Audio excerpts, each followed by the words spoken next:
Ricky Ponting এর গিয়ে basketball খেলো হঠাৎ করে শেয়ার করলেন কেভিন পিটারসেন, আর ভারতীয় দলকে দিয়ে গেলেন একটি গুরুত্বপূর্ণ শিক্ষা।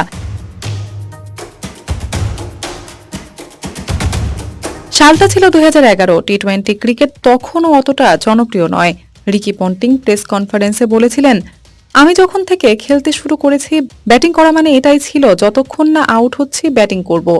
আর তাতে কারোর গড় যদি 35 হতো, তাহলে তাকে তার বাবা একটা বাস্কেটবল কিনে দিয়ে বলতো, এটা দিয়ে খেলো, ক্রিকেট তোর দ্বারা হবে না। রিকি পন্টিং এর এই পুরনো মন্তব্যটাকে হঠাৎ শেয়ার করে কেভিন পিটারসেন লিখেছেন, টেস্ট ম্যাচ ক্রিকেটে ব্যাটিং টেকনিক এবং অ্যাপ্লিকেশন খারাপ হচ্ছে, এটা খুব একটা অবাক হওয়ার কিছু নয়। ক্রিকেট আজকাল মারধর ক্রিকেটে পরিণত হয়েছে এবং টেস্ট ম্যাচের ব্যাটিং স্কিল খারাপতর হতেই থাকছে। আর যদি স্পিন খেলার কথা হয়, ভালোভাবে স্পিন খেলার একটা উপায়, আর সেটা হলো অনেক বেশি স্পিনের বিরুদ্ধে প্র্যাকটিস। খুবই স্পষ্টতই কেভিন পিটারসেন বলেছেন, টি-20 ক্রিকেট আখেরে টেস্ট ক্রিকেটের সর্বনাশ করছে। এটাতে টি-20 ফরম্যাটকে দোষ দিয়ে লাভ নেই, সমস্যাটা ক্রিকেটারদের।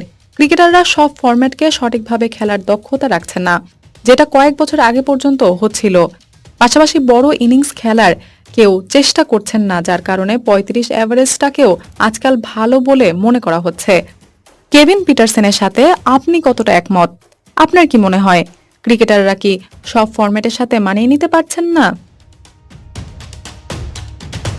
দৌলতী আকন্দ স্মরণ, পিডি আর্কাইভ।